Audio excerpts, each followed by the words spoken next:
बात 1959 की है। शशि साहब को काम की भी ज़रूरत थी और पैसों की भी ज़रूरत थी। उनका स्ट्रगल पीरियड था। तो उसी दौरान एक बार उन्हें बिमल रॉय प्रोडक्शन से फ़ोन आया। कहा गया कि बिमल दा आपसे मिलना चाहते हैं। इस खबर से शशि कपूर बहुत खुश हुए और बिमल दा से मिलने पहुंच गए मोहन स्टूडियो पहुंचे तब बिमल दा के रूम के बाहर कुछ उनके असिस्टेंट्स बैठे हुए थे, ऋषिकेश मुखर्जी, गुलजार वगैरह। उन्होंने शशि कपूर को बताया कि बिमल दा 2 नई फिल्म की शुरुआत कर रहे हैं, बंदनी और प्रेम पत्र, और तुम ऐसा करना कि प्रेम पत्र के लिए हाँ भर देना, क्योंकि उसमें तुम्हारे लिए बहुत अच्छा रोमांटिक रोल है। शशि कपूर ने सोचा कि यहाँ तो वैसे ही काम नहीं है, इसलिए अपन तो जो मिलेगा उसको हाँ कर देंगे।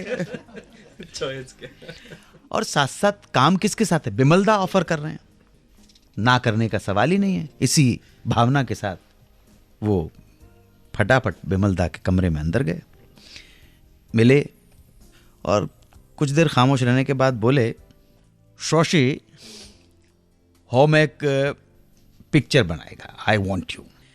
शशि कपूर ने बिना कुछ पूछे कि कौन सी फिल्म है, क्या पैसा दोगे, बस दादा को हाँ बोल दिया। हाँ जी।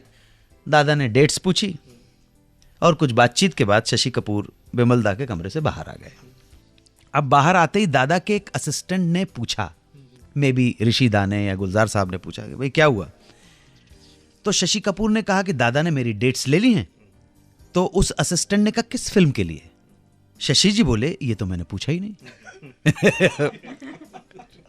और इस बातचीत के बाद शशि जी आगे बढ़ लिए वहां से। कुछ दिनों के बाद उन्हें पता चला कि वो फिल्म प्रेम पत्र के लिए चुने गए हैं और जल्दी ही इसकी शूटिंग शुरू होने वाली है। जब शूटिंग शुरू हुई तो दादा को उनका काम पसंद आ गया, दोनों में अच्छी जमने लगी। मगर अभी तक शशि कपूर ने उनसे पैसे की बात नहीं की थी। तो एक दिन बिमल दा ने शशि जी से पूछा कि शशि, तुमको कितना पैसे का उम्मीद है? अच्छा, शशि कपूर को समझ में नहीं आया था कि दादा को क्या बोले क्या नहीं बोले। उनकी इसी हिचकिचाहट को देखते हुए बिमल दा ने पूछा, अच्छा बताओ, BR चोपड़ा प्रोडक्शन में तुम्हें कितना टॉका दिया? शशि जी बोले 25,000। अब हैरान होने की बारी बिमल दा की थी। की बोलता है शॉट? शशि कपूर बोलते, हाँ दादा, आपको विश्वास नहीं तो वहां के प्रोडक्शन वाले से आपको मिलवा देता, कॉन्ट्रैक्ट दिखा देता हूं। तब बिमल दा बोले, चलो ठीक है, मैं भी तुमको इतना ही पैसा दूंगा। ठीक है, डन। प्रेम पत्र फिल्म की शूटिंग के दौरान बिमल दा और शशि कपूर के बीच में एक दूसरे के लिए इतना भरोसा बन गया कि जब इस फिल्म के कुछ शॉट्स लंदन में फिल्माए जाने वाले थे, तब बजट की प्रॉब्लम के चलते बिमल दा ने सारी यूनिट वहीं पर तैयार कर ली और भारत से कम यूनिट लंदन ले जाई जाएगी। इसी बीच बिमल दा को पता चला कि शशि कपूर किसी काम से लंदन जा रहा है। तो उन्होंने शशि को अपने घर बुलाया और रिक्वेस्ट की, क्या तुम इस फिल्म के कुछ सीन लंदन में शूटिंग करके आ जाओगे? हाँ देखिएगा, बंगाली खोपड़ी। अच्छा, और अपने पैसे पे भी किसी और के काम से जा रहे थे। शशि कपूर ने कहा कि दादा, आपको भरोसा है कि मैं कर पाऊंगा शूटिंग? तब दादा बोले, शशि, हमको तुम पे पूरा विश्वास है, इसलिए तुमको बोलता है। शूटिंग में हमने देखा है कि तुमने कैमरे को कितना अच्छा समझा है, इसलिए बोल रहा हूं, बस ध्यान से सब शॉट समझ लो, तुम्हें वहां सारा टीम मिल जाएगी, तुम शूट करके आ जाना, डब्बे भी साथ ले आना। और दादा से सारे शॉट समझ के शशि जी जब लंदन पहुंचे, तब बिमल दा के कुछ दोस्त जो पहले से वहां थे, उन्होंने शशि कपूर को कैमरा, लाइट्स वगैरह पूरी यूनिट वहीं की अरेंज करके दे दी और शशि कपूर ने दादा के समझाए शॉट्स को शूट किया। जब वो शूटिंग करके हिंदुस्तान वापस आए तो बिमल दा ने उनके द्वारा शूट किए उस सीन्स को देखा और तारीफ की, अप्रिशिएट किया, और वो शॉट्स और वो सीन्स फिल्म प्रेम पत्र में रखे भी गए।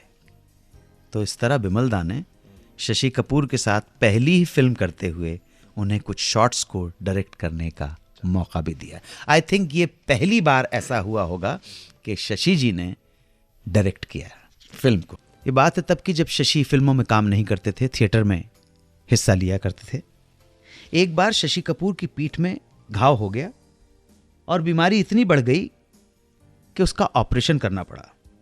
ऑपरेशन के बाद शशि कपूर जब घर आ गए, तब भी उन्हें अचानक उसी जगह पर बहुत दर्द उठा। दर्द बहुत बढ़ गया चिल्ला पड़े, रोने लगे। जब इस दर्द से चिल्लाने की आवाज पापा जी पृथ्वीराज कपूर ने सुनी तो वो तुरंत दौड़कर उनके लिए एक शीशा ले आए। शशि कपूर को कुछ समझ में नहीं आया कि आखिर पापा जी ये शीशा लेकर क्यों आए हैं।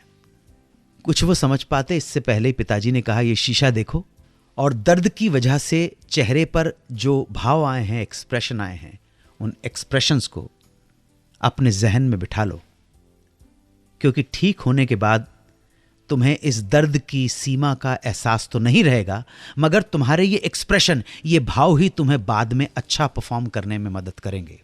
इस घटना के कुछ सालों बाद जब वो एक रोल कर रहे थे जिसमें उनको एक दर्द से गुजरता हुआ अपने आप को दिखाना था, तब उन्हें शीशे की घटना और पापा जी की कही हुई बात याद आई और उन्होंने अपने उस परफॉर्मेंस में वही एक्सप्रेशन दिए थे, चेहरे को उसी तरह बनाया था जिस तरह उस दिन उनका चेहरा दिख रहा था।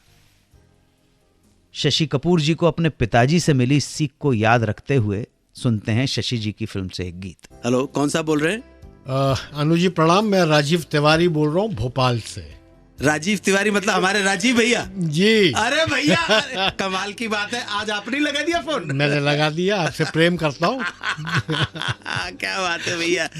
और सब ठीक ठाक है? भोपाल के हाल कैसे हैं? Everything is fine Anu ji, everything is fine, absolutely fine. Looking forward आपके आने का। घर में भाभी बच्चियां ठीक है सब? Everything is. अरे वाह वाह, आप सब बात करके मजा आ गया। जी अनु जी, जी अनु जी। अच्छा, कोई फरमाइश है तो सुनवा दूं आपको? अनु जी एक बहुत बहुत ही प्यारा गीत है, रहे ना रहे हम महका करेंगे। Film Mamta ji, composed by great Roshan and written by great Majrooh Sultanpuri. बहुत खूबसूरत गीत की फरमाइश कर दी राजीव भैया। क्या बात है, क्या बात है, बहुत मजा आ गया। जी अनु जी। भाभी जी को और सबको मेरी तरफ से प्रणाम कहिए। जी जी, प्रणाम अनु। नमस्कार, नमस्कार, थैंक यू वेरी मच। अब बात शशि कपूर और मनमोहन देसाई की। वैसे तो मनमोहन देसाई रिश्ते में शशि कपूर के बड़े भाई यानी शम्मी कपूर जी के, यानी कि शशि कपूर जी के समधी लगते हैं। शम्मी जी की बेटी कंचन मनमोहन देसाई के बेटे से ब्याही है। पर शशि कपूर अक्सर कहा करते थे कि मनमोहन उन्हें जान से मार डालना चाहते थे, इसीलिए वो डैश डैश डैश, ये डैश डैश क्या था, इसका खुलासा शशि कपूर ने मनमोहन देसाई की बायोग्राफी में खुल के किया है। शशि कपूर ने लिखा है कि उन्होंने मनमोहन देसाई के साथ 1973 में आ गले लग जा फिल्म की और 1989 में रिलीज हुई सुहाग में काम किया। शशि कपूर ने बताया कि मनमोहन को अपने एक्टर्स को रिस्क में डालते देख बड़ा मजा आता था और उनके 40 साल के लंबे करियर में सबसे खतरनाक स्टंट्स उन्होंने मनमोहन देसाई के साथ काम करते हुए किए। मुलायजा फरमाइएगा। आ गले लग जा फिल्म की फाइनल फाइट की शूटिंग चल रही थी। उसमें सीक्वेंस था, ऐसा था कि शशि कपूर स्केट्स पहने हुए और हर जगह आग लगी हुई है और उन्हें चाकू से लड़ना था। मनमोहन देसाई चाहते थे कि शशि इस फाइट में असली चाकू यूज करें। शशि ने मना कर दिया। मनमोहन उन्हें मनाने लगे। शशि कपूर ने समझाया कि भाई मैं स्केट्स पहना हुआ हूं, बैलेंस बिगड़ सकता है, ऐसे में असली चाकू यूज करना बहुत खतरनाक होगा। मनमोहन देसाई ने बोला डरपोक। शशि कपूर ने इस पर मनमोहन की तरफ वो चाकू धीरे से फेंका। मनमोहन चाकू के इस अटैक से बच गए। बोले क्या कर रहे, मैं मर सकता था। शशि कपूर बोले हाँ मैं भी यही समझा रहा था और इसीलिए असली चाकू यूज करने से बच रहा था। इसी फाइट सीक्वेंस में एक और शॉट था जिसमें शशि कपूर को कांच के शीशे से टकराना था। मनमोहन फिर जिद पे अड़ गए कि ये शशि स्टंट खुद करें, ना कि उनका डबल।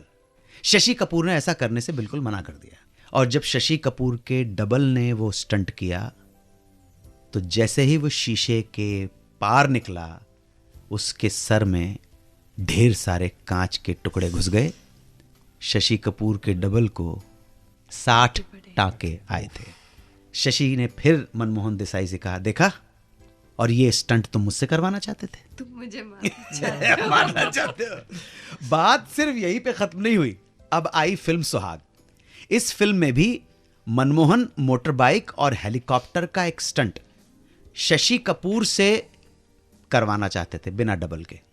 स्टंट ऐसा था कि वो और अमिताभ मोटर बाइक पर आते हैं और उन्हें हवा में उड़ रहे हेलीकॉप्टर से लटक रही रस्सी की सीढ़ी को पकड़ना है। असल ये शूटिंग की जा रही थी सिंगापुर में। गवर्नमेंट की वजह से कुछ ही देर के लिए परमिशन मिली थी हेलीकॉप्टर यूज करने की। इस वजह से ये संभव नहीं था कि वो 2-2 बार शूटिंग कर पाएं, पहले डबल्स के साथ फिर रियल एक्टर्स के साथ। इसलिए कोई और चारा ना हो जाने की वजह से शशि कपूर मरता क्या ना करता सीन को करने के लिए मान गए। पर मनमोहन से बोले वो केवल एक बार ही इसे शूट करेंगे, दोबारा कोई रीटेक नहीं होगा। सीन जब शूट हो रहा था, शशि कपूर जमीन से लगभग 100 फीट ऊपर हवा में थे। शुरू में तो सब ठीक ठाक चला, मगर कुछ देर के बाद हाथ में पसीना आने लगा। लेकिन शॉट पूरा नहीं हुआ था। शशि जी को लगा कि कुछ देर और लटके रहे तो 100 फीट नीचे गिर पड़ेंगे। फिर उन्हें लगा कि ये मनमोहन उनको मारना चाहता है। लेकिन जैसे तैसे शॉट कंप्लीट हुआ और जब शशि कपूर नीचे उतरे तो आखिरकार उन्होंने मनमोहन से बोल ही दिया, तुम मुझे मार डालना चाहते हो, तभी हर बार मुझसे ऐसे जानलेवा स्टंट करवाते हो। मैं तुम्हारे साथ एक्शन सीक्वेंस तो दूर कभी फिल्म भी नहीं करूंगा। मनमोहन देसाई के मन की बात तो वो जाने, लेकिन शशि कपूर ने अपने मन की बात इस किताब में जरूर लिख दी। बात शशि कपूर की। शशि कपूर को भी अपने पेयर्स की तरह, ज्यादातर लोगों की तरह, करियर के शुरुआती दौर में बहुत संघर्ष करना पड़ा। यह किस्सा जो मैं आपको सुनाने जा रहा हूं अर्ली 60s का है। एवीएम स्टूडियो ने शशि कपूर के साथ 2 फिल्मों का कॉन्ट्रैक्ट किया और एडवांस भी दे दिया। एक फिल्म का काम तो शुरू हो गया जिसके डायरेक्टर थे बिमल रॉय, मगर दूसरी फिल्म का काम अभी शुरू नहीं हुआ था। और इत्तेफाक से इसी बीच शशि कपूर की एक फिल्म रिलीज हो गई जिसका नाम था 4 दीवारी। 4 दीवारी चारों तरफ से पूरी तरह से फ्लॉप हो गई और मार्केट में अलग अलग तरह की बात फैल गई। शशि कपूर का कंपैरिजन फौरन अपने बड़े भाइयों के साथ किया जाने लगा और थोड़ा सा बुरा टाइम आ गया। प्रोड्यूसर कतराने लगे, शशि कपूर को साइन करने से घबराने लगे। इसका यह असर हुआ कि एक दिन एवीएम स्टूडियो ने उनसे कहा कि वो शशि कपूर के साथ अपनी 2 फिल्मों के कॉन्ट्रैक्ट में से एक कॉन्ट्रैक्ट तोड़ना चाहते हैं और उन्हें एडवांस की रकम वापस करनी पड़ेगी। इस मैसेज से शशि कपूर बहुत डिस्टर्ब हो गए और समझ नहीं पा रहे थे कि एडवांस वापस करें या ना करें। यह दुविधा की स्थिति थी। उन्होंने अपने बड़े भाई राज कपूर से बात की तो राज कपूर ने कहा कि मेरे हिसाब से तुम्हें एडवांस वापस कर देना चाहिए। वो लोग बिल्कुल सही हैं। इस इंडस्ट्री में कोई भी हारने वाले घोड़े पे दाव नहीं लगाता है। जब तक तुम अपने आप को विनर एस्टैब्लिश नहीं कर दो, तब तक तुम्हें अपनी नाकामयाबी को स्वीकार करना पड़ेगा।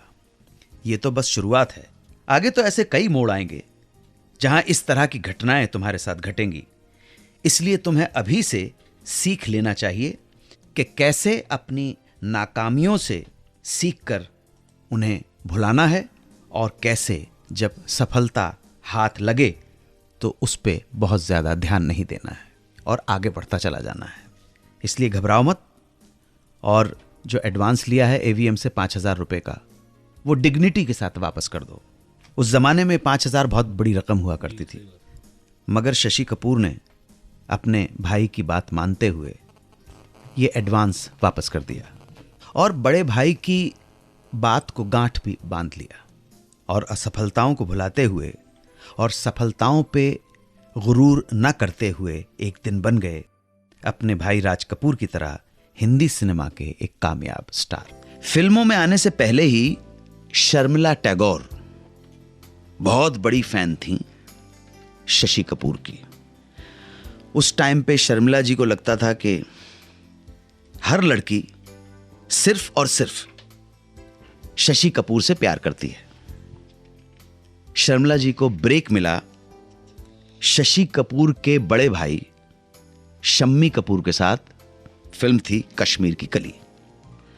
एक दिन हुआ यूं कि बड़े भाई से मिलने शशि साहब, छोटा भाई शशि कपूर जी, कश्मीर की कली के सेट पर आ गए। शर्मिला टैगोर ने जब शशि जी को देखा तो होश खो बैठी। विश्वास ही नहीं आ रहा था। उन्हें लगता था कि सपना है, सामने खड़ा है शशि कपूर। होश और हवास गुम, सांसें फूल गईं, दिल की धड़कनें बढ़ गईं। शर्मिला जी की हालत ऐसी हो गई थी कि उनसे एक्टिंग नहीं की जा रही थी। काम जारी रखना बहुत मुश्किल हो गया। शॉट लगा हुआ है, शॉट देना है, लेकिन आंखें और ध्यान बार बार शशि कपूर की तरफ जा रहा था। शर्मिला टैगोर बावली हो गई थीं और हालत शर्मिला जी की ऐसी हो गई कि शूटिंग रोकनी पड़ी। डायरेक्टर शक्ति सामंत साहब ने कई बार कहा, हिदायत दी कि थोड़ा ध्यान से काम करो, कंसंट्रेट करो, मगर शर्मिला जी का दिलो दिमाग कहीं और था। मामला सीरियस हो रहा था। शशि जी इस सिचुएशन को समझ गए। वो शर्मिला से मिले, बातचीत की, उसे समझाया कि भाई मेरी जो प्रेजेंस है उससे डिस्ट्रैक्ट मत हो। मगर कुछ फायदा नहीं हुआ। शूटिंग स्मूथली स्टार्ट नहीं हो पा रही थी। अब आखिरकार फिल्म के डायरेक्टर शक्ति सामंत को एक फैसला लेना ही पड़ा। उन्होंने शशि से कहा, प्लीज शशि, मेरी ये हीरोइन काम नहीं कर पाएगी जब तक कि तुम इस सेट पे मौजूद हो। Please leave my set. बहुत नुकसान हो जाएगा यार। इस तरह से शशि साहब को अपने बड़े भाई से मिलने जाना था, उस सेट को छोड़कर आना पड़ा क्योंकि हीरोइन की हालत खराब हो गई थी। अब आप लक देखिए, भाग्य देखिए कि शर्मिला जी को दूसरी फिल्म मिली वक्त, और इस फिल्म में शर्मिला जी के हीरो बन गए वही शशि कपूर जिनको देखकर उनके हाथ पांव फूल रहे थे। लेकिन शर्मिला टैगोर और शशि कपूर की जोड़ी को लोगों ने बहुत पसंद किया। इसके बाद तो लगभग 1 दर्जन फिल्मों में शशि साहब और शर्मिला जी साथ साथ नजर आए। अभी कलकत्ता में शर्मिला जी से मेरी मुलाकात हुई। उन्हें प्रणाम करता हूं। उन्हें याद करते हुए, शशि जी को याद करता हुआ, मैं इन दोनों के ऊपर पिक्चराइज्ड एक गीत सुनवाने जा रहा हूं। साथ ही सभी श्रोताओं को निवेदन करना चाहूंगा, सभी श्रोताओं से शशि जी के स्वास्थ्य की प्रार्थना करें। भगवान उन्हें लंबी उम्र दे और वो स्वस्थ रहें।